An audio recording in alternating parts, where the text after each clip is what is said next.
ultimate fate. Yeah, what I find fascinating is, again, that what you just talked about, dark matter, dark energy, that makes up 95% of our universe, meaning there's so much we don't know.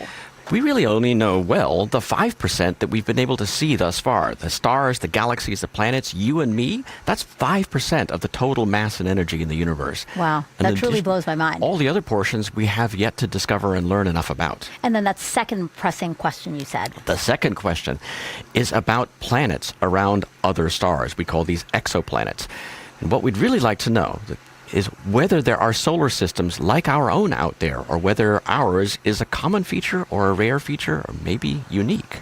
Some really ambitious questions, but again, your team has really developed such a great tool, and we can't wait to see it in space and in action.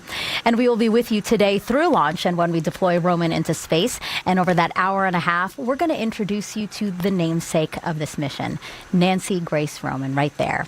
How the 11-year-old girl who started an astronomy club became a trailblazer at NASA. Plus, could Roman bring us closer to finding another Earth? How its coronagraph could one day help reveal what distant worlds are made of? And how will Roman see dark energy and dark matter? Again, invisible forces shaping our universe. We're going to show you with a champagne flute. That might be surprising to people, but that's a really fun demo I can't wait to do. It's a little early in the morning for champagne, but we'll make it work. I don't know. We're going to celebrate. I think we it's do okay, need that. Dominic. All right. So again, a lot to learn and a lot of ways that you can participate in today's broadcast. For example, if you have a question about anything we're talking about, just send it our way by tagging @NASA on Instagram, anywhere where you're watching this, really. And Dr. Benford, he's the guy who's going to answer all those questions. Looking forward to it. Okay, we are now 1 hour, 1 minute, and 25 seconds until liftoff of Roman. Let's introduce you now to our team of commentators who will monitor all the critical milestones to get us to launch today. NASA's Steve Seisloff and Jared Whittaker here in Florida, and Zachary Lupin at SpaceX in Hawthorne, California.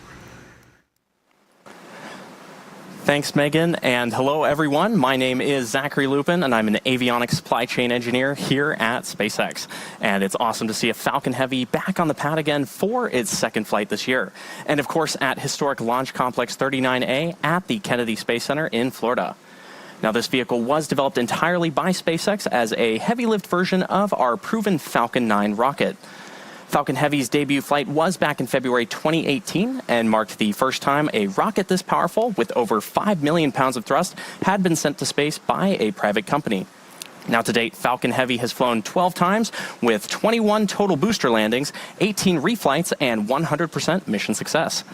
Now, that first flight was a demonstration mission that carried a Tesla Roadster into a heliocentric orbit around the sun. With Starman at the wheel, that Roadster is still out there today, over 50 million miles away from Earth. And that was an unforgettable day and opened the door for operational missions, including flying military payloads, giant commercial satellites, and NASA science missions like the Europa Clipper in 2024. The Europa Clipper is NASA's largest ever interplanetary spacecraft and is currently on a trajectory to Jupiter's moon, Europa. The spacecraft will perform close flybys of Europa to determine whether the moon has the conditions to support life, one of the most inspired questions in planetary science, astrobiology, and frankly, humanity. And its arrival to Jupiter is expected in 2030. And we'll talk more about the incredible science Falcon Heavy has helped enable later on in the show. Now, we're just under an hour until launch, and Falcon Heavy is getting ready to put that power and capability to work, getting the Nancy Grace Roman telescope off planet and out into space, just about a million miles away from Earth. And with that, let's say hello to Steve and Jared. How's it going, guys? Good morning. Thanks, Zach. I'm Steve Seisloff from NASA Communications, and with me is Jared Whittaker. He's a Senior Vehicle Systems Engineer from NASA's Launch Services Program. Jared, good to have you on board this morning. Yeah, thanks so much, Steve. It's a pleasure to be here. So as a vehicle systems engineer, we work with all of the engineering and analysis groups in our program. We want to make sure that there's good communication between everybody as we work through any issues that might arise during the launch campaign, and then to get us here today for launch. Hopefully I can bring some background and some context to the launch today. Excellent. And speaking of background and context, we are coming up on the poll in just a couple minutes. The NASA launch manager will poll his team to see if everything is set for loading propellants, loading fuel and oxygen into the Falcon Heavy rocket there at the pad at Launch Pad 39A. At this moment, the teams are not working any technical issues, and in fact, the weather has improved. We are currently at a 70% chance of no-go condition. A 70% chance of go conditions for weather. 70% go, and Jared, we're looking good so far. Quiet nets. We'll be listening to those throughout the morning, but definitely a good feel. Good feel. It's good so far. Always happy to have quiet comms before a launch. Everything's green across the board so far. Not working any issues on the launch vehicle, which is great. But definitely overall a team effort for today between the Roman team, SpaceX, and LSP. These three teams started working years ago when SpaceX was selected to launch Roman Space Telescope. And so it's just a really exciting time to be here finally on launch day for everybody. Excellent. We do have teams of engineers. We have our group here at the Mission Directors Center here at at Cape Canaveral Space Force Station. We have SpaceX has their group at Hangar X, and of course there in Hawthorne, where you just heard from Zachary. And Goddard has a center as well, watching over the Roman Space Telescope. As we NASA team, this is NLM on Internet. I'm going to be conducting the propellant load and launch readiness poll. And just be advised that weather is trending favorably. Looks like right now we lowered from a 50% POV to a 30% POV. And we are currently not tracking any issues. With that, I'd like to start with NASA CE. NASA CE is go.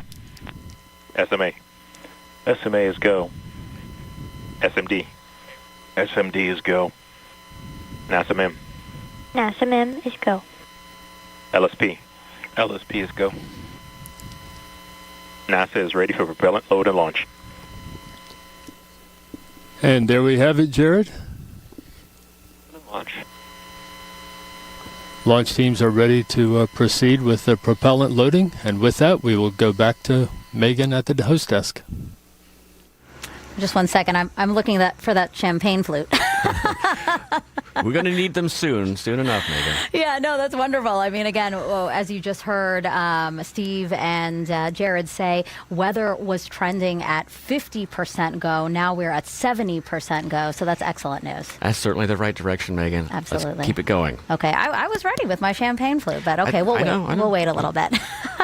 All right, now, Roman is named after Nancy Grace Roman, and Dominic, she was NASA's first chief astronomer. You know, she was somebody who probably was designed to be a leader in astronomy from the get-go. At age 11, she had founded an astronomy club at her school where she would take people out to view the night sky and learn the constellations.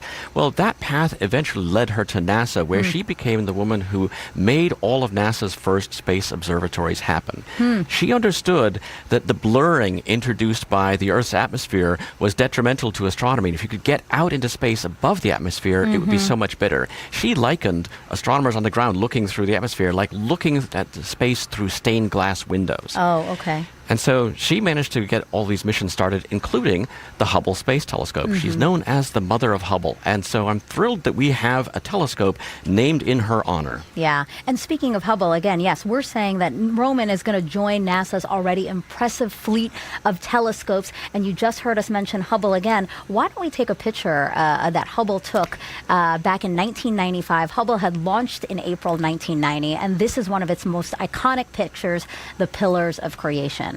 And then NASA's Webb Space Telescope, that launched in December 2021, and it took a picture of that same patch of sky in 2022. I mean, Dominic, obviously there are differences here. You can see here on the picture on the left with Hubble that it's beautiful and, of course, iconic. And most of what you're seeing is the surface of these pillars and the gas behind them. And they generate these beautiful colors, but you don't see inside. Okay. That's because Hubble operates in visible light. Webb operates well into the infrared, where you can see through. Propellant load and launch go-no-go poll is complete, and we are go for propellant load and launch.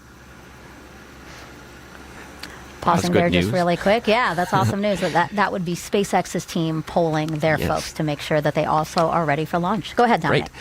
So on the right, we see the Webb image taken in the infrared, where you can see through those clouds of gas and dust and all the stars behind, but you also see the young stars forming inside those pillars.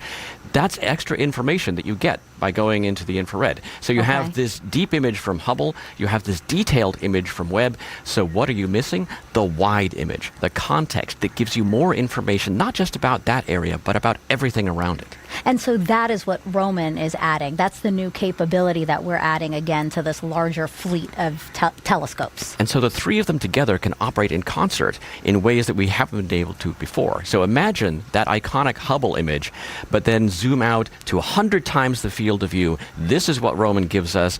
It can serve with Hubble and Webb to be more powerful than any of them individually. Beautiful, beautiful images. Again, incredible space telescopes. Can't wait to get Roman off the ground. And speaking of, NASA and SpaceX are about to start fueling the rocket. So let's check back in with our commentators ahead of this terrific milestone here. Let's go over to them now. Thank you, Megan. It is T-minus 52 minutes and 28 seconds. Everything looking good so far for an on-time launch at 7:26 a.m. Eastern Time of the Roman Space Telescope aboard a SpaceX Falcon Heavy rocket. The teams have given their go, and they have begun the process of getting ready to fuel the Falcon Heavy rocket. There are several centers, several teams watching over everything that takes place. And Jared, we're here in the Mission Directors Center at Cape Canaveral Space Force Station, but this is just one of the spots Falcon Heavy tanks are venting engineers, for propellant load. Where engineers such as yourself watch over. Yeah, that's correct, Steve. So we're here at AE, and we have the Mission Director Center actually right here behind us. A lot of the NASA management sits here. And then up at Goddard, up the coast in Maryland, there's the launch support room. That's where the Roman spacecraft team will be for today to make sure that the spacecraft is happy and healthy to be ready for launch today. And then they also see and there they are on the screen, the mission operations room. That's where the team will actually be conducting the science, the Roman engineers and analysis folks. And throughout all of this, we will be monitoring the technical loops. And of course, we have Zach watching over proceedings as well there in Hawthorne, California. Zach, how are things looking? Thanks, Steve, and I agree, these Falcon Heavy launches are always super exciting. So our next major milestone coming up is going to be the start of RP1 loading on the first stage in just about 40 seconds from now. Now, like SpaceX's Falcon 9, Falcon Heavy is a two-stage launch vehicle. Its 27 Merlin 1D engines across the three cores together generate more than 5 million pounds of thrust at liftoff, equal to approximately 18 747 aircraft. Now, as we await the call out for RP1 loading, let's take a moment to meet Falcon Heavy. Now, at the top of the rocket is the payload fairing. That fairing is a protective shell that houses the payload, shielding it from aerodynamic heating until the vehicle is outside of the Earth's atmosphere. Once in space, that fairing is no longer needed, and the two fairing halves will separate and return to Earth, where they'll be retrieved by a The launch auto sequence has started. By a SpaceX recovery vessel to be reused on future flights. And we heard that call out just now, so we're going to start RP1 loading of that first stage. Now, both of the fairing halves supporting today's mission are flying for their very first time today. And within that fairing is the Roman Space Telescope. And here's a photo from midway through the encapsulation operation, just before the fairing halves were closed in preparation for flight. Now, right below the fairing is Falcon Heavy's second stage, which houses a single Merlin vacuum or MVAC engine. And below the second stage is the carbon composite inner stage, painted white today. And inside of that is where the MVAC engine is currently housed. Now, the inner stage connects the center core on the first and second stages. And below that, we have the 3 first stage boosters, which make up the bottom 2/3 of the vehicle. Now, those boosters are connected together at multiple points at the nose cone of the side cores, the inner stage, and the octaweb structure at the bottom. And, of course, across those 3 boosters are those 27 sea-level M1D engines total that I mentioned earlier, 9 on each of those boosters.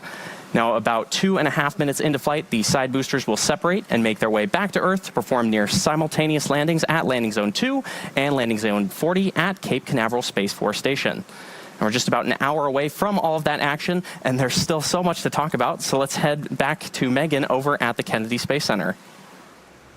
And time now to introduce another member of our team today. NASA's Leah Martin is live from a nearby viewing location with her first guest, NASA Administrator Jared Isaacman. Good morning to you both. Good morning, Megan, and good morning to you, Administrator Isaacman.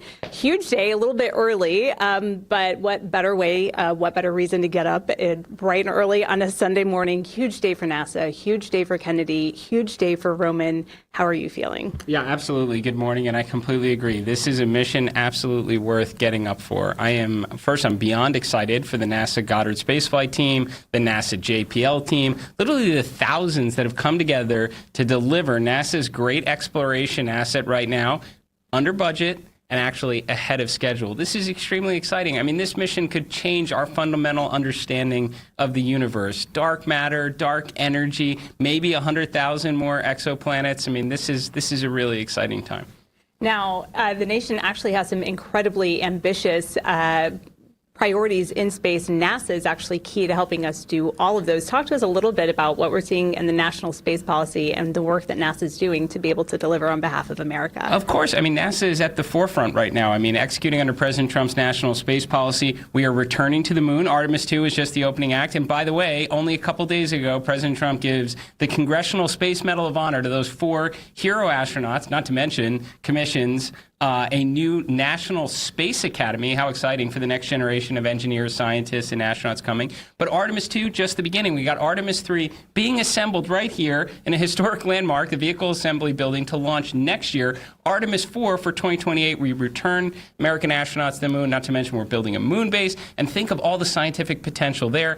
We have great additional science and discovery assets following up Roman. We've got Dragonfly coming in 2028, a nuclear-powered octocopter to go explore Saturn's moon of Titan. I mean, this goes to the heart of what we do to try and answer the question, are we alone? And are we alone in our own solar system, let alone the galaxy around us? It's just a really exciting time at NASA. Man, well, I think you kicked us off great. The enthusiasm is certainly infectious, and we're really excited. And so with that, Megan, we're going to say go Roman. Go Roman. Go Roman. Thanks, Leah. And thanks to the administrator, we are all very excited about what is coming up this morning. The teams have begun loading just at the very start of loading propellant aboard the 3 first-stage components, the central core and the 2 side boosters that make up the Falcon Heavy stack. And, of course, the second stage will begin in a little bit. After they start loading the fuel, then they'll start with the oxidizer. This is an important process, a careful process, Jared. Good to get it right from the start, right? Yeah, that's right, Steve. This is almost like we're at the gas station filling up the car for our family road trip. So if this was a car analogy, yeah, you'd have to load up the RP1, but in your car you'd be able to just take the oxygen out of the air. But as you go into the upper atmosphere, then off into space, obviously there's no oxygen up there. So in the form of liquid oxygen, we have to take that with us to do the combustion in those Merlin engines to get Falcon Heavy where it needs to go today. And of course, the reason for doing this whole launch this morning is to get the Roman Space Telescope into space, into a place where it can observe the universe. Roman is a very launch load has started. Roman is a very large space telescope, a very large instrument poised on the top of that rocket. Yeah, that's for sure. Roman's a huge, both in terms of importance for the agency and in terms of size. Throughout the process of Roman's build, the team at LSP here has been making sure that it'll all fit well within that fairing. It's definitely a tight fit, though, for Roman here today. And that is something that engineers watch very carefully throughout the design process, getting everything set. So rocket looks good, spacecraft looks good, nets are quiet this morning. Zach, over to you in Hawthorne, California. Thanks, Steve and Jared. All right, let's take just a quick look at the weather, as it's definitely been a watch item for today's mission. There's been a possibility of rain nearby, and teams have been monitoring for possible violation of that cumulus cloud rule, which are those big white puffy clouds being nearby. But that weather has been clearing, which is great news. So overall, we're looking to be about 70% favorable for launch, and we're going to be keeping a close, watchful eye on that weather for the next 45 minutes or so up until that T0 of 7:26 a.m. Now, today's flight is part of a larger story, SpaceX's decade-long partnership with NASA's Launch Services Program, or LSP. That partnership began over 10 years ago in January of 2016 with Jason 3, the first primary science mission that LSP flew on Falcon 9. And in the 10 years since that mission, we've flown several more high-impact science payloads for NASA. And here's a couple of the highlights. The Double Asteroid Redirection Test Mission, or DART, launched in 2021 and is widely regarded as one of the most significant planetary science and planetary defense achievements of the decade. Why? Well, in simple terms, a spacecraft about the size of a vending machine slammed into a small asteroid millions of miles from Earth on purpose, and it successfully changed the asteroid's path, and you can see footage from the mission on screen. Now, overall, DART provided real-world data for defending Earth against potential asteroid impacts in the future. And one more highlight, in 2024, NASA's LSP turned to Falcon Heavy to launch the Western Hemisphere's most sophisticated weather observing and environmental monitoring system, GOES-U. The GOES-U satellites provide advanced imagery and atmospheric measurements, real-time mapping of lightning activity, and space weather observations. And it's NOAA's primary weather eye over the Americas and the Atlantic. And today, Falcon Heavy stands ready to carry NASA's Nancy Grace Roman Space Telescope all the way to the Sun-Earth L2 point. L2 is the Lagrange point on the opposite side of Earth from the Sun, which is approximately 4 times farther from Earth than the Moon. And this mission is a great example of how the power of Falcon Heavy enables incredible science and discovery way off planet. And it's the next chapter in a growing partnership between SpaceX and NASA's Launch Services Program that will continue to have real-world scientific impacts for years to come. Now let's head back over to Megan at the Kennedy Space Center. Thanks, Zach. Okay, so now what we want to do is show you Roman's 2 instruments. Again, the things that are enabling the great science we've been talking to you about. So let's talk first about the wide field instrument. So that's the primary science instrument on Roman. It's the instrument that allows us the panoramic imagery that make Roman so iconic. And in fact, we've got here the engineering model of the detector, the part that senses the light. And you'll see that that is the logo that we use for this mission. Well, that makes sense. And actually, I think this is interesting to point out that this is a 2-scale model. Like, this is the shape, size, everything. That's it. That's exactly what it is like. Yeah, that's amazing. And then this next one over here right behind us, this is the coronagraph. Yes, so that's a subscale model. The actuality is the coronagraph instrument is about the size of a baby grand piano. Yeah. And it has in it a complex set of optics that carefully adjust the light that's coming in to suppress the light of a star so that we can see the reflected light of a planet orbiting that star. This is probably the most complex scientific instrument NASA has ever made. Wow, and we'll definitely talk more about it because, yes, it's so impressive. And so both these instruments are on the spacecraft, which obviously isn't to scale. Yes. This is obviously here we have a small model of the spacecraft, and you can see here at the front end is the telescope that brings all of the light in and feeds both of those instruments. On this side, we have the coronagraph. On the far side, the wide field instrument. They observe together. Now, this is actually too large to fit into the fairing. It has to be folded. Those solar arrays and the deployable aperture cover are folded so that we don't have to, we have to fit it inside that fairing. This is 18,000 pounds, the size of a school bus in reality. Wow. Okay. Yeah, I really like that we break things down. That was really good, Dominic. Thank you so much. Okay, so time now to bring back Leah, who's just across from Kennedy's iconic vehicle assembly building with Roman's senior project scientist. Leah. Megan, we are joined here, like you said, by Dr. Mika Enry. So many of our science missions focus on things that we can see. We look at stars, we look at the sun, we even look back on our own planet and asteroids. This mission is actually focused on things we can't see. What is the significance of that? Why are we doing that? And what do you think it's going to help us learn? Roman is going to understand or give us the data that we need to understand the nature of the universe we live in. And obviously, you can't see the invisible. I mean, that would be stupid. But what we can do is we can make measurements of billions of galaxies. We can precisely measure the shape of hundreds of millions of galaxies. We can precisely measure the position and distance. And we can use that to measure how the structure in our own universe has grown over cosmic time. We can use that to measure how our universe itself has expanded over cosmic time. And when you combine those two pieces of information, we can get at the heart of the nature of dark matter. This is matter that does not shine in normal light, so it's invisible. and dark energy, which is some weird property of the universe that pushes things apart. Absolutely. I love the way you have explained this. I've listened to so many of the talks that you've given, and really heard the animation in your voice when you've discovered these concepts that are very big. What is it particularly that you think is so exciting about this mission for you personally? I'm really excited. Well, I'm excited about lots of things. I mean, obviously, I wouldn't have worked on it for years if that wasn't the case. But I find the scope is extraordinary. We just have huge numbers of things. I mean, we will do a survey of our own Milky Way galaxy and find 20 billion stars.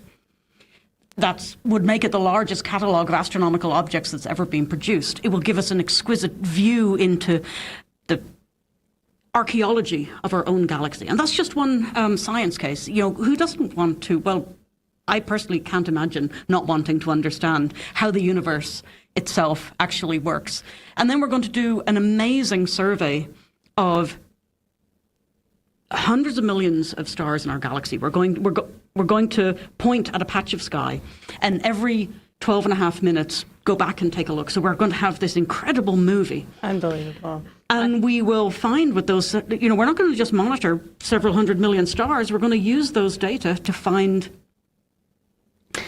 thousands of new planets. We don't even know yet, and that's the most exciting thing, is to find out what we don't know. Dr. McHenry, thank you so much for joining us, and Megan, we're going to go back to you. Thank you. Thank you to you both. Now, we are 37 minutes away from launch. Let's get a status update on the launch countdown from Steve and Jared. Thank you, Megan. Weather forecast is looking good. Well, it's improving anyway. We are currently at a 70% chance of go conditions this morning. So far, everything's pointing to an on-time liftoff at 7:26 a.m. Eastern Time of the Roman Space Telescope. So, Jared, what we're of course watching the weather on the ground here, watching the weather through the flight path. But you also want to keep an eye on conditions in space. Yeah, that's for sure. Yeah, so there's a thing that we call COLA, or collision avoidance, and it's pretty much just what it sounds like. You want to definitely avoid hitting anything on the way up into space today. So we work with the Space Force for each and every mission. A few hours before launch, they actually track everything in space, from things the size of satellites all the way down to something the size of a baseball. And, you know, when you think of a baseball, pretty small compared to a rocket like this, but a baseball traveling at 17,000 miles an hour could do a lot of damage. And so we're keeping an eye on that, and also keeping an eye on the flight path up ahead is Zach and his team at Hawthorne, California. Thanks, Steve and Jared. So our next fueling milestone coming up is going to be Stage 2 RP1 load start in just about under 30 seconds from now. So as of now, we've been loading propellant onto our first stage boosters, about 15 minutes for RP1 loading and 10 minutes for LOX, but we still have to fuel the second stage. Our fuel loading is done in phases, and that's very intentional. The two-stage rocket you see there on your screen is primarily made up of large tanks to contain the super chilled RP1 and LOX, and as we perform fuel loading of our stages, we need to very closely monitor the changing temperatures of those stages. Now we should... Stage 2 RP1 load has started. And right on time, so we are now beginning RP1 loading of the second stage. And with that, let's discuss reliability, which is the foundation of every SpaceX launch. When a payload represents years of work and hundreds of millions of dollars in investment, the launch vehicle has to deliver every time. SpaceX has spent more than a decade building that kind of dependable performance, which has given NASA reliable access to space across a wide range of mission types. By flying boosters multiple times, SpaceX has lowered the cost of access while increasing the amount of flight heritage available for critical NASA payloads like the Nancy Grace Roman telescope today. Now, this kind of reliable launch access is what turns ambitious science concepts into actual data and discovery, and SpaceX will continue to provide this capability safely and consistently. Now let's head back to Megan over at the Kennedy Space Center. Thank you to our launch commentators. Now, NASA's Goddard Space Flight Center led the assembly and testing of Roman, which, of course, no easy feat, right? Imagine building a camera the size of a school bus, launching it on top of a rocket, sending it out 1,000,000 miles away, and expecting it to take pictures precise enough to study large portions of the universe. Well, it took hundreds of people years to figure this out. So, of course, a big part of making sure Roman was ready to go was to simulate the intense vibrations of liftoff.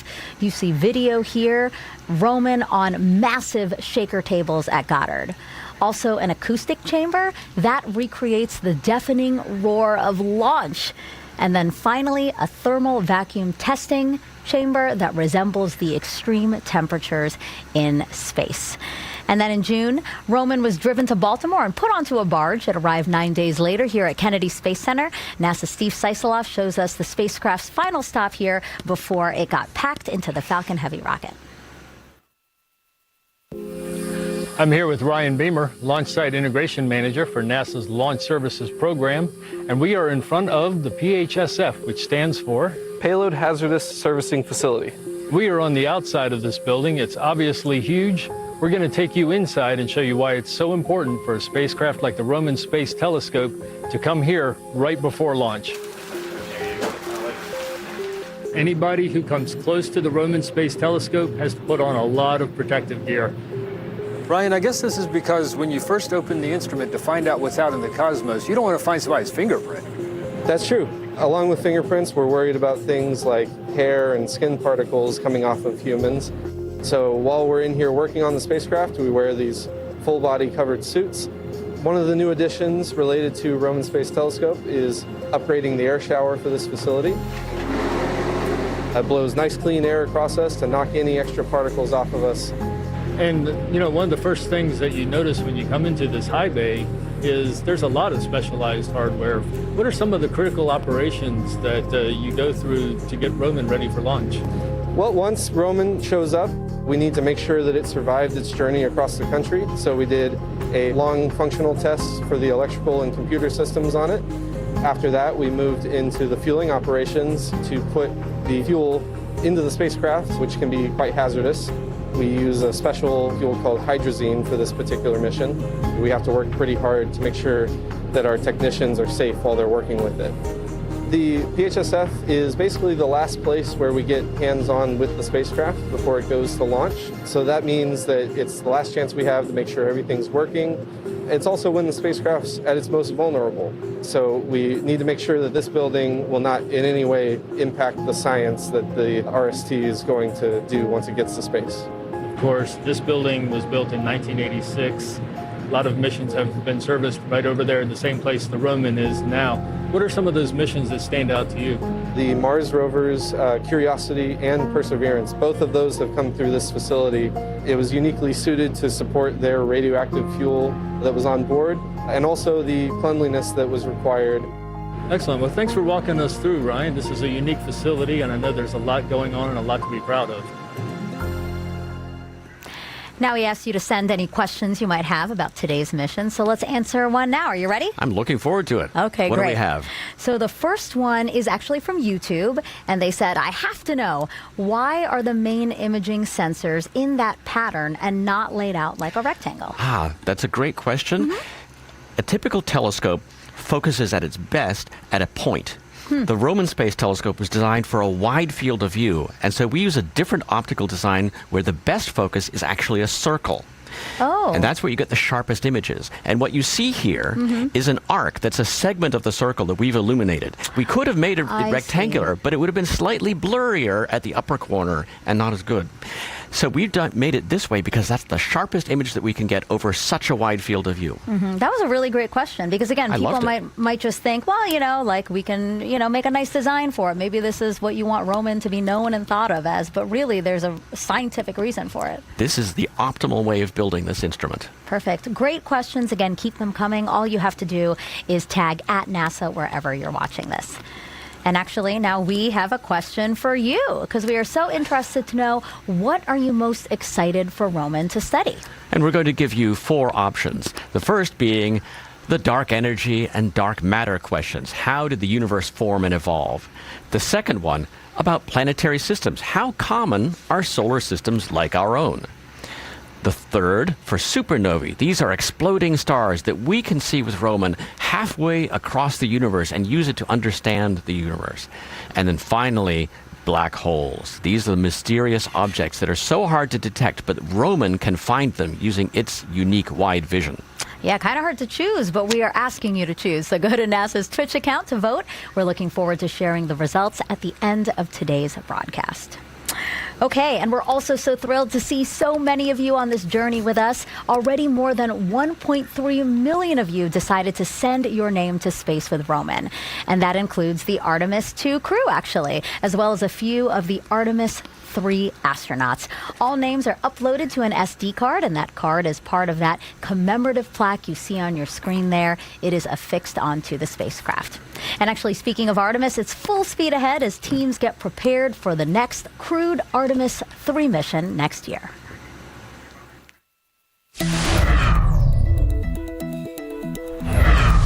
The Artemis 2 crew has officially passed the baton. NASA astronauts Randy Bresnik, Andre Douglas, and Frank Rubio, as well as European Space Agency astronaut Luca Parmitano, will fly next year on Artemis 3. They will get to space the same way as their predecessors, inside an Orion spacecraft atop NASA's Space Launch System, or SLS rocket. Teams are already assembling parts of that rocket as we speak. They are stacking the twin solid rocket boosters inside NASA's Kennedy Space Center's Vehicle Assembly Building, and the 4 RS-25 engines. Those arrived at the spaceport this summer, and the massive core stage arrived in April. As for Orion, technicians already installed its heat shield, and now it is attached to its service module, which supplies the spacecraft with electricity, propulsion, and air and water. Kennedy's launch team already hard at work, conducting monthly countdown simulations to make sure they're ready for launch. Artemis 3 will take the 4 astronauts into low Earth orbit to practice docking with test versions of commercial lunar landers, a key step towards landing Artemis 4 astronauts on the moon in 2028. That's your Artemis Moon Minute. Now, the two companies developing those lunar landers are Blue Origin and SpaceX. In addition to docking, up to 2 astronauts may enter the Blue Origin lander to experience the crew cabin and its environment. Zach and Hawthorne now has more on SpaceX's plans. Thanks, Megan. The Artemis 3 mission is the final test before Artemis 4 attempts to put astronaut boots back on the moon for the first time since 1972. Now, SpaceX will be launching a Starship with a docking port on the nose so we can practice rendezvous and docking with the crew. One key test objective comes after docking, where we'll be able to test out maneuverability of the vehicles while connected. And this has new importance as the revamped plan for Artemis 4 uses Starship to do the burn, sending astronauts to the moon from Earth orbit. And another cool addition, NASA is putting 2 SpaceX mini lasers onto Orion to connect it to the Starlink constellation with the goal of enabling 4K imagery and video from the spacecraft while in space. Now, there's definitely lots of excitement planned for next year as SpaceX and NASA work together to send humans back to the moon. For now, though, it's all about the Roman Space Telescope and learning more about our universe. So back to you, Megan. Thanks, Zach. Okay, so again, we want to talk about these wide pictures. Why is it such a game changer? Think about it like this. Our production team, they actually made us these special glasses. You're going to notice just very small holes for our eyes. These focus our views, so right now all I can see is actually myself on camera because that's how production and live TV works. So, but I can only see that, right? I can't even tell that Dominic is next to me if you weren't talking, Dominic. I'm over here, Megan. But I can only see your face, and I can't see anything else around you at all.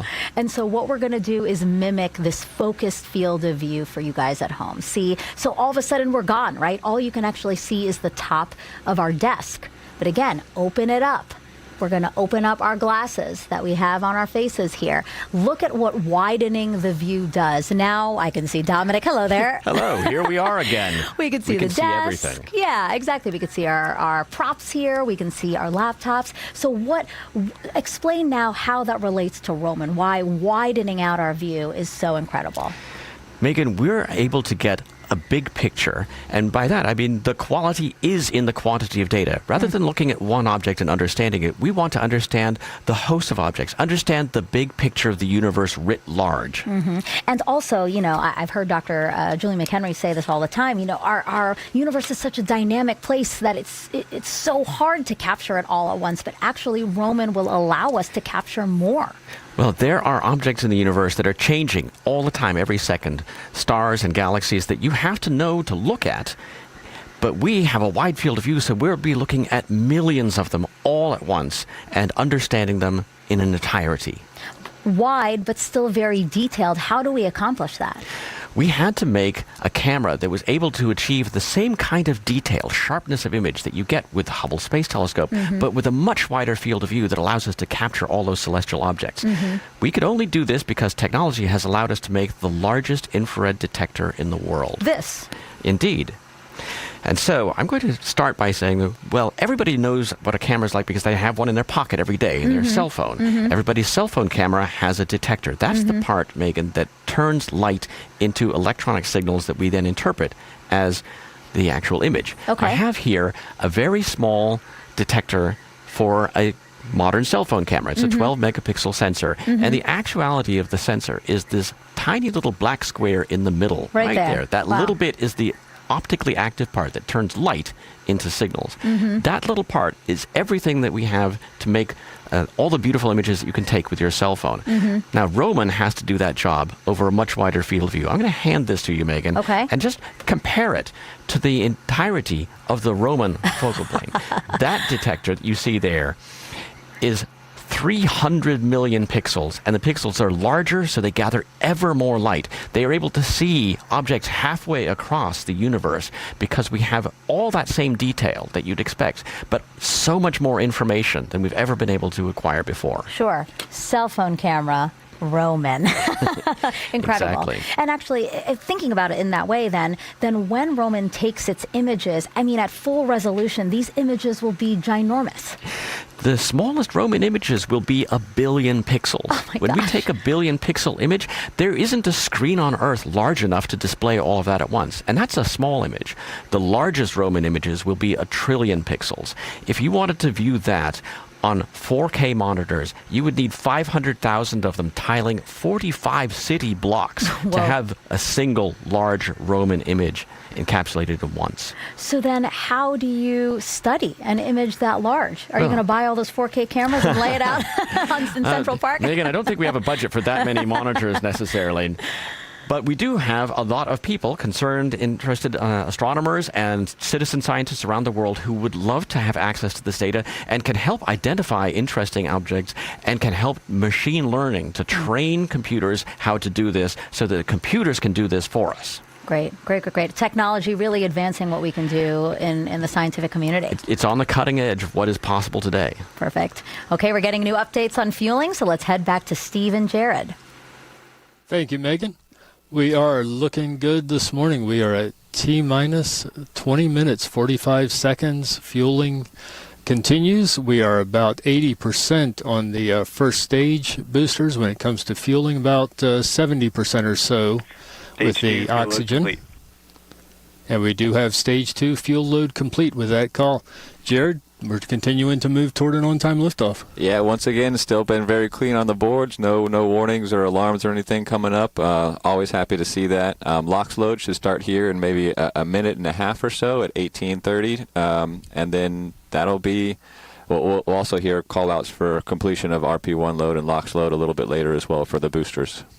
And we've been watching, of course, the rocket loading to boost the Roman Space Telescope. The spacecraft itself was fueled completely some time ago. Yeah, probably about a month ago or so. Roman was filled with what they call hydrazine. It's a hypergolic fuel. They use that in their thrusters to what we would call station keeping around that L2 point about 1 million miles away from Earth. And when you think of a satellite out in space, out at that Lagrange 2 point, hydrazine comes in handy just to kind of station keep in that orbit, as I understand it. Yeah, that's right. It's for probably at what I would say is like the larger movements of the spacecraft itself. But when you want to get down to really pointing precisely to get those nice still pictures and gather all that light from deep space, you really need to use the spacecraft's gyroscopes, or reaction wheels is what they would refer them to. Those are there to make the very smooth, very precise pointing adjustments to really look into deep space and get that clear imagery of the cosmos. Excellent, excellent. So we are T-minus 18 minutes, 57 seconds. All the systems are looking good. Weather continues to trend positive. We remain 70% go. And looks like things on the Space Coast are working towards the Roman Space Telescope's favor this morning. And with that, we'll go back up a few miles near Launch Complex 39A for Megan and Dominic. Stage Hello 2, there. LOX load has started. LOX load starting here as you are looking at our iconic countdown clock. 18 minutes, 22 seconds until liftoff. Right in front of them, a crowd of people there. Oh, they have signs. Again, just a sampling of all the people who are here for there they go. They got their cue. Oh, I love it. I love it.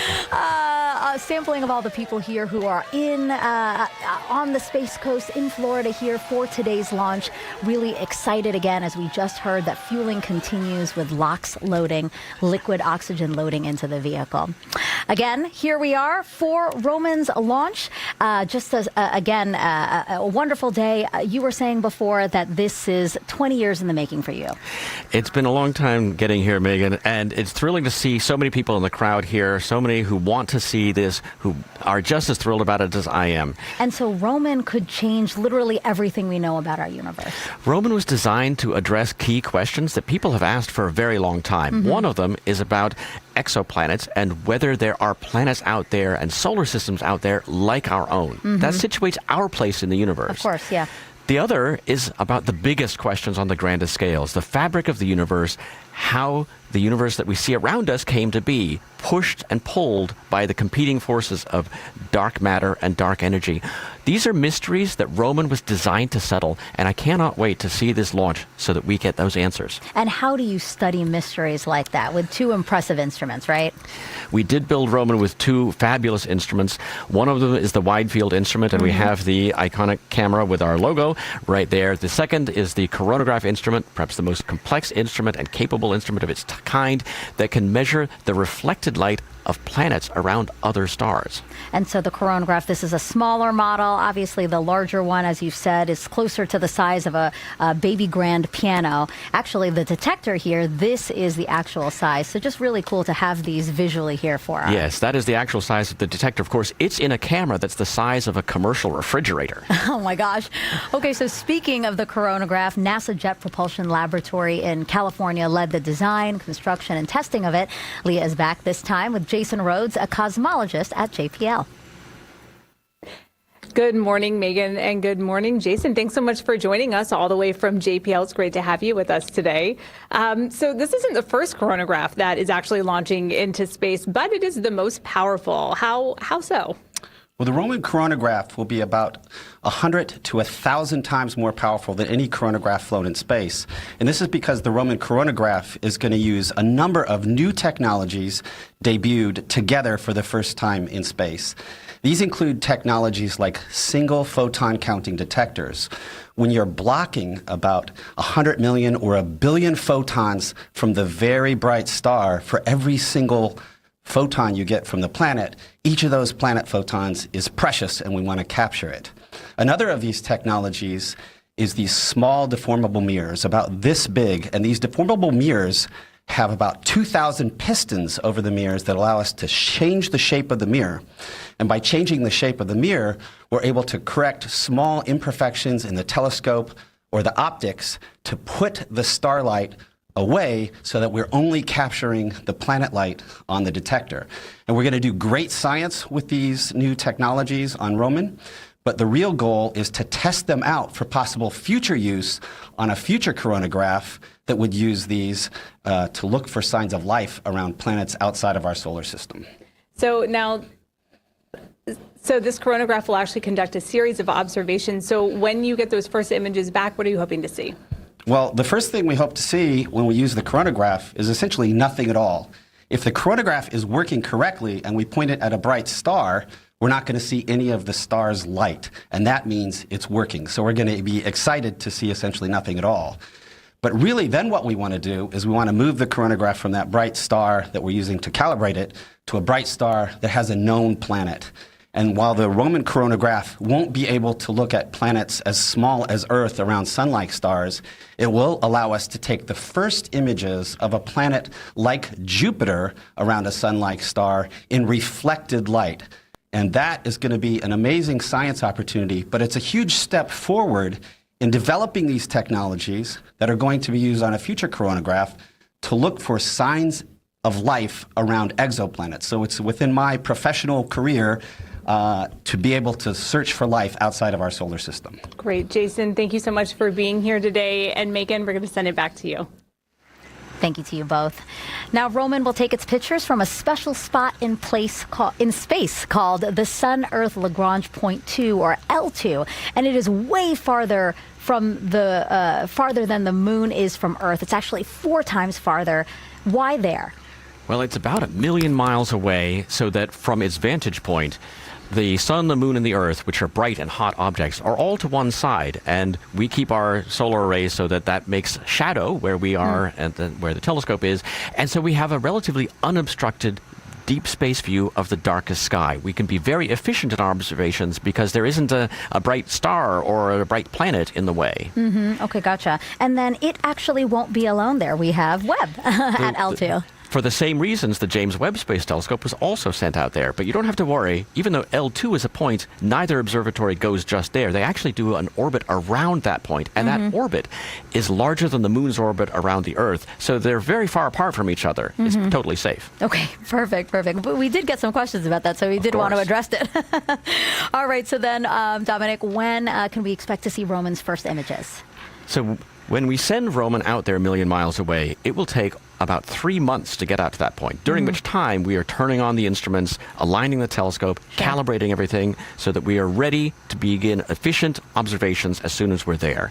So we anticipate being able to do that towards the end of the year, and then we will release first light images in early 2027. All of the Roman data go public right away, Megan. We will be processing it as quickly as we can. Almost 1.5 terabytes of new imagery every day, going live to the entire world as soon as we can take it. Wow. Yeah, that's going to be really exciting for a lot of people, again, across the world who are interested and can learn so much from this data. So I think it's a great time to also tell people about Roman's Adopt a Pixel campaign. We're announcing this campaign for the first time on this broadcast. Just take a look at your screen there. One Roman image will have trillions of pixels. So we are inviting you to sign up for one of those pixels by visiting nasa.gov/adoptapixel. Imagine that, Dominic, your own piece of the sky. Yes, and everybody can have their piece of the sky and see what's there. And so this mission, again, named after Nancy Grace Roman. In 1960, she became NASA's first chief astronomer and the agency's first woman to hold an executive position. She championed putting telescopes in space, which paved the way for missions like today. The first encouragement I got was in my junior year at college, when the head of the physics department came up to me in lab one day and said, "You know, I usually try to talk women out of going into physics, but I think maybe you might make it. So pick something that you want to do." In my case, I wanted to do astronomy, and I'm very glad that I did. And we're very glad that she did too. Okay, 10 minutes, 18 seconds and counting until NASA's Nancy Grace Roman Space Telescope launches. We have time now for a question from our live audience, actually. Remember that group we showed you earlier today? They were holding signs and everything like that. One of them actually sent in a question. Great. So let's read that question What now. have they asked us? This is Nicholas Venuti, and he wanted to know, Roman is named after Nancy Grace Roman, as we said, who believed in the Hubble telescope before anyone else. So that being said, if she could witness launch today, what do you think she would be most excited about? Astronomy has moved on such a lot since she first conceived of the Hubble Space Telescope. We didn't know about exoplanets. We didn't know about distant black holes. We didn't know about dark energy. All of these things are new. And I think what she might be most excited about, and perhaps what I'm most excited about, is that when we take these wide-field panoramic images of the universe, we will be seeing areas of space that have never been seen before. We'll be seeing the far side of our galaxy in detail for the very first time. What new things will we discover that we don't even conceive of at the moment? Sure. What questions will Roman answer that we don't even know how to formulate yet? Yeah. That's what's going to make this mission transformative and a civilization-scale experiment. Absolutely. I completely agree with you. That's what I'm most excited about. Again, some of those questions that we don't even know to ask. So, okay, let's take another look at the clock here. We are 8 minutes, 52 seconds and counting. Dominic, we've talked about this before. In 5 years' time, what do you hope we learn from Roman? Well, with Roman, we know we're going to answer some of these questions, the fundamental ones. Are we alone? Is there a planet like the Earth out there? What is the fabric of space and time made of from dark matter and dark energy? We are going to get those answers in the sort of first 5-year survey. But we're going to have so much additional data that we're going to make available to everybody. And my greatest hope is that everybody worldwide engages in this data, helps us learn from it, helps us understand it, helps us analyze it, helps us make discoveries far beyond anything I could ever have imagined when we got started on this. So, Dominic, let's get Roman to launch. You just heard that Absolutely. call out for RP1 loading completion. So let's take you guys through the final moments of the launch countdown with Steve and Jared here at Kennedy and Zach and Hawthorne. Thanks, Megan. We're getting into those final minutes before launch, and it's definitely getting exciting. Now, coming up shortly, we should be hearing a call out for booster engine chill in just about 40 seconds or so. And that means that the 27 M1D engines on the center core and side boosters will be undergoing chill-in with locks ahead of launch. Now, liquid oxygen on board Falcon Heavy is chilled to over 300 degrees below zero and is flown at a low flow rate through the engine plumbing and piping prior to ignition to prevent thermal shock and boil off when the ultra-cold liquid starts moving at high flow rate during launch. And as we have been loading these chilled propellants, both LOX and RP1, the temperature of the aluminum tanks has started to drop considerably, and that's what's leading to those white clouds that we can see coming off the rocket. Those clouds and vapor are from the warm, humid Florida air coming into contact with the really cold walls of the rocket, but is entirely normal and is just like when you see your breath on a cold winter day. Engine chill has started. And there's that call out, the engine chill has started. And coming up in less than a minute, we'll hear the call out that Falcon is switching over to internal power. And this means that we're disconnecting our external ground electrical supplies from the rocket, and it'll then be entirely running on its own onboard batteries. Now, up to this point, power has been routed to Falcon via the transporter erector. NY fuel load complete. The transporter erector, or TE, that you see there next to the rocket, and that TE does a lot of heavy lifting as it rolls our Falcon Heavy rocket out to the pad, raises it vertical, and stays connected to the rocket through the final seconds before launch. The TE also provides fuel, power, telemetry, and command connections between ground systems and the vehicle.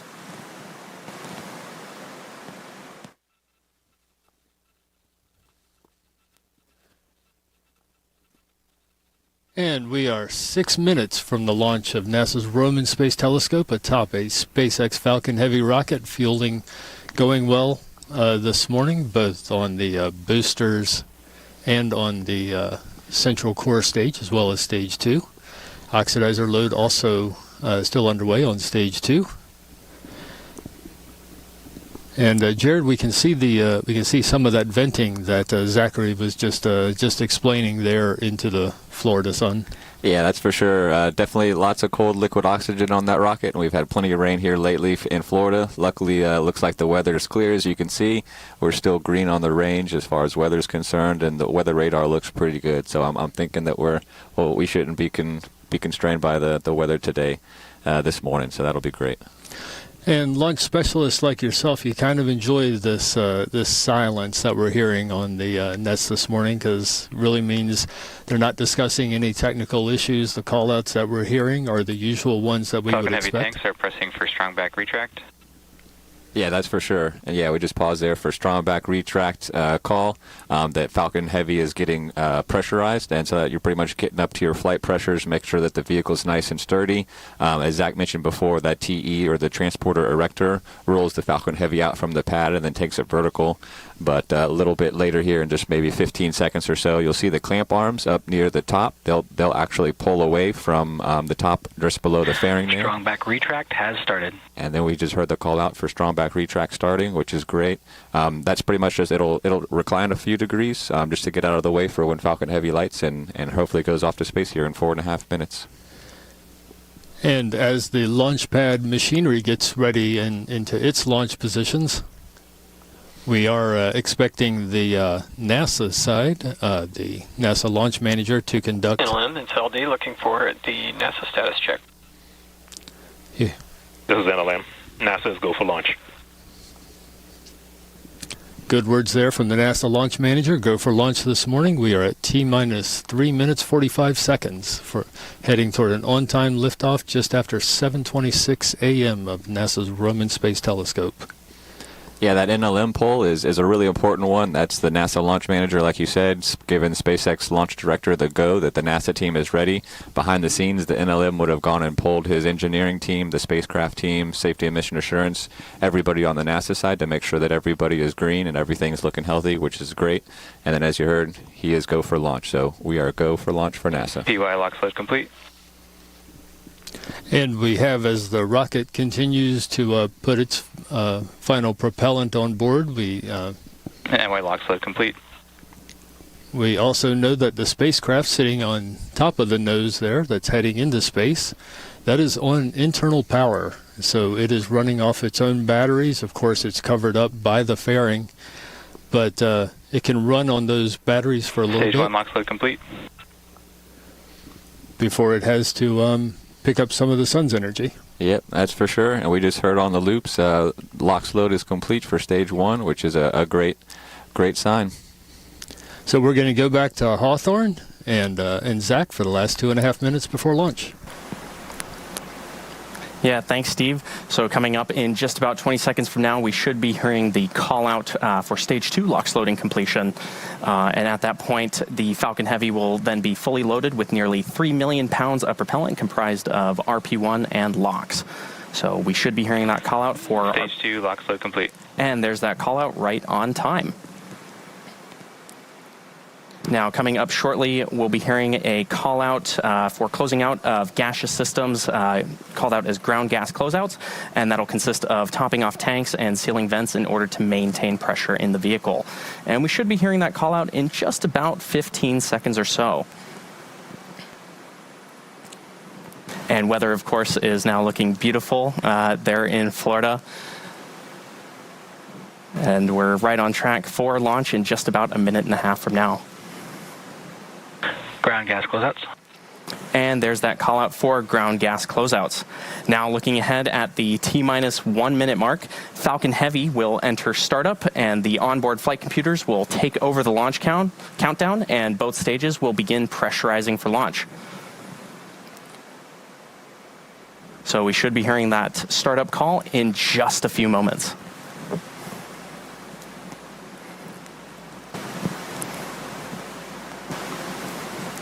Falcon Heavy is in startup. And there it is. Falcon Heavy is now in startup, and those flight computers are in control of the count. So we're now just waiting on the final go, no-go from the launch director for today's mission. The launch director is go for launch. And great news there. The launch director has given the final go for today's mission. So let's sit back and watch as Falcon Heavy takes the Nancy Grace Roman Space Telescope to space. T-minus 30 seconds.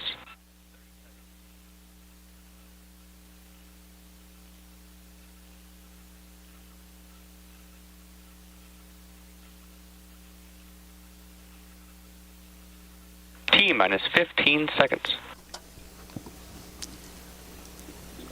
T-minus 10, 9, 8, 7, 6, 5, 4, 3, 2, 1. Ignition and liftoff. Go Falcon Heavy and go Roman Space Telescope. And liftoff of NASA's Roman Space Telescope on a mission to revolutionize our understanding of the universe. All M1D chamber pressures are nominal. Falcon Heavy has cleared the tower and is on its way to space.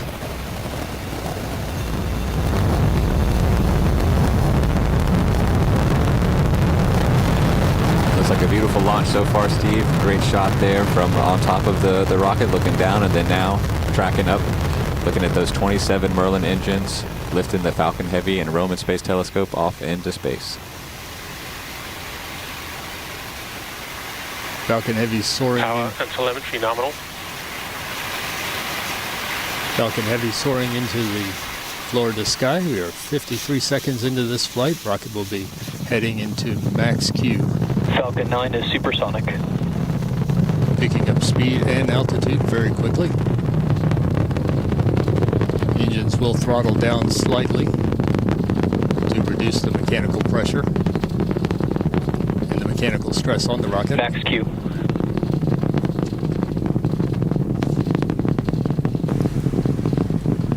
And we heard that call out for max Q, which is the point of maximum aerodynamic pressure as the rocket is ascending. Now, coming up in just under a minute from now, we're going to have a large series of events happening back to back. We'll be starting with BECO, or booster engine cutoff, where the engines on those boosters will power down. We'll then have side core separation of those two boosters. Followed by that, we will then have MECO of the main core, and then stage separation of that, as well as second engine start one following that. Now, those two boosters will be heading back to Florida today. They'll be doing boost back burns to put them on trajectories back towards Kennedy in Florida.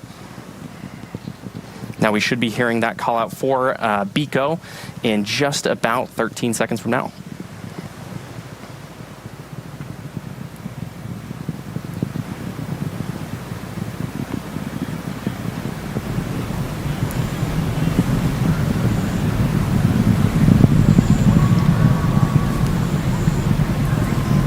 Side booster separation confirmed.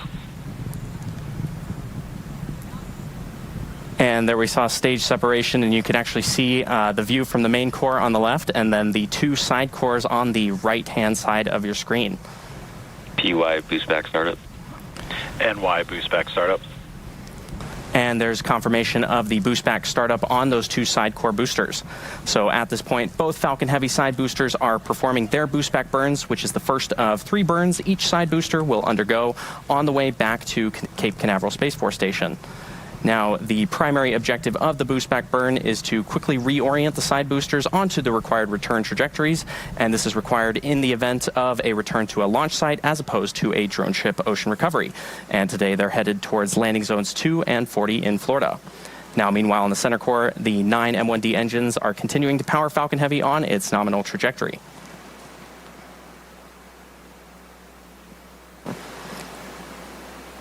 Now, the engines on that center core are still burning right now. They're set to burn for about another 12 seconds or so, and then they'll throttle down, and we'll have our MECO, our main engine cutoff of that, and then we'll have stage separation of this center core and the second stage shortly thereafter. PY boost back shutdown. NY boost back shutdown. PICO. Stage separation confirmed. And great shot there as the first, main core and second stage separate from one another. And we just heard that call out for second engine startup, and you can see the MVAC engine there on your screen with a beautiful view of Earth behind it. Bearing separation confirmed. And we also just heard confirmation of fairing separation. As I said earlier, those fairing halves are no longer needed. And you can see one there on your screen. And 4 minutes, 38 seconds into the mission, Roman Space Telescope gets its first taste of space. Payload fairings jettisoned. All vehicles are following nominal trajectories.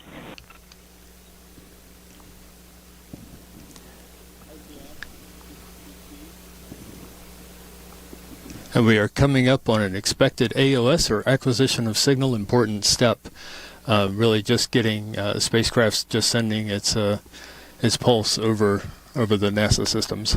Yeah, that's right. The acquisition of signals should hopefully be coming up here in a minute or so. That'll be the first opportunity that the spacecraft can go and quote-unquote talk to the ground station, the folks back at Goddard, to make sure that it's still happy and healthy on the way during the Stage 2 boost burn. But everything's looking good as far as telemetry is concerned for MVAC. You can see there the nozzle extension glowing orange as it's going around the Earth. Launch of the Roman Space Telescope looking very good as the Falcon Heavy carries the observatory into orbit.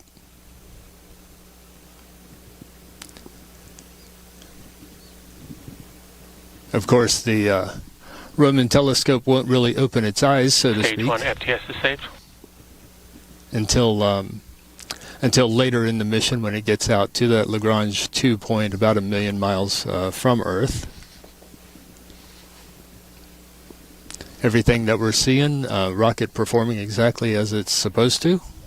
PY entry burn startup. NY entry burn startup. And nominal trajectory so far. Very exciting moment for the spacecraft team. That's for sure. PY entry burn shutdown. Yeah, Steve, so we just had entry burn shutdown. We just had the entry burns on those side core boosters as they're making their way back to Earth right now.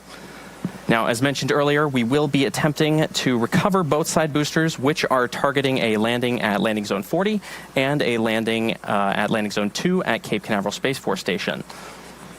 And you can actually follow the vehicle telemetry PY FTS is saved. of those side boosters via the telemetry on your screen there. NY FTS is saved.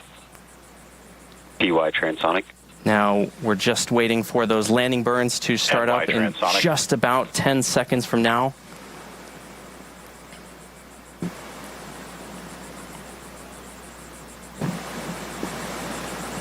Stage 2 FTS is saved. PY landing burn. NY landing burn. Stage 2 is in terminal guidance. PY landing leg deploy. NY landing leg deploy. PY landing confirmed.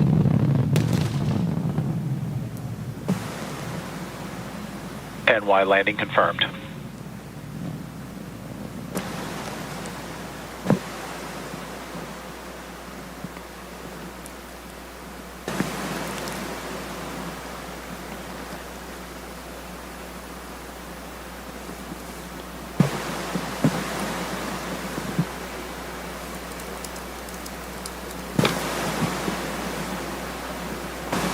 And we've got a beautiful shot of one of those side core boosters there on your screen.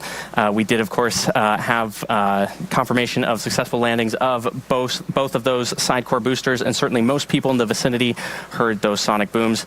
Now, coming up next, we are expecting the shutdown of the second stage MVAC engine, and this is known as Second Engine Cutoff 1 or SECO 1.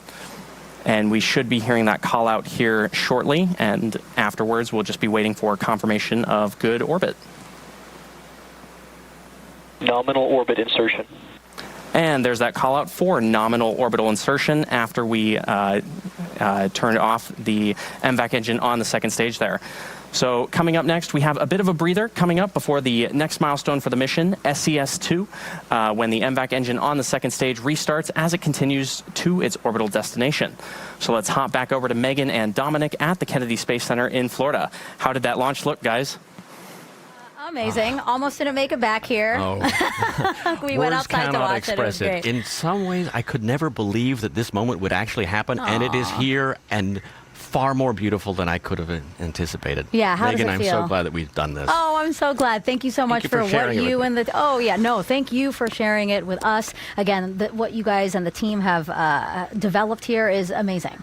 We built this in order to provide emotionally impactful and scientifically impactful imagery for all of humanity, and I feel like we have managed to achieve that today.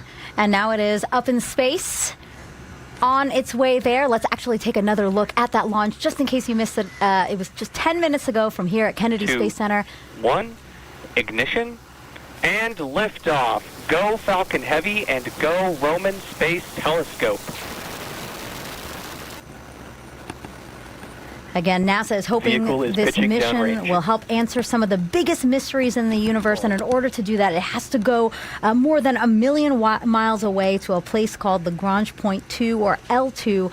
When could we start seeing data from Roman, Dominic, to start answering some of those ambitious questions you talked about? Well, Roman is on its way, but 1 million miles is a long distance. It'll take about 3 months for Roman to get out there. We'll be turning it on and commissioning the observatory as a whole so that when we get there, we can begin taking operational observations right away.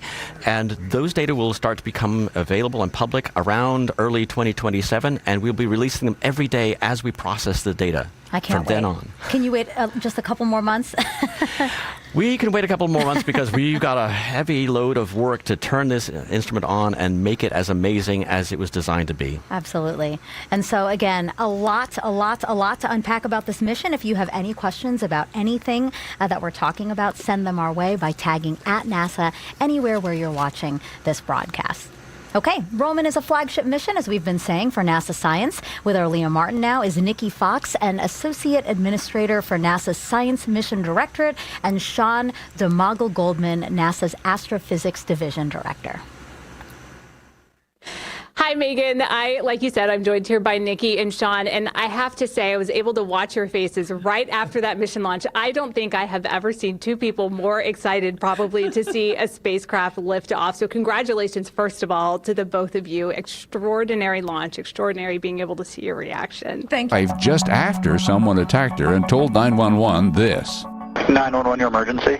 I'm stuck with my wife. I'm blood everywhere. I found my wife. And then that sound the state claims was an expletive, the defense said was really the word sick. So, I found my wife sick. Do you think if they heard it that clear that this guy says I killed my wife and he's the only one home, do you don't think they're arresting this guy? If that had happened, what are they waiting for? They didn't arrest him until 4 months later. And meanwhile, said the defense,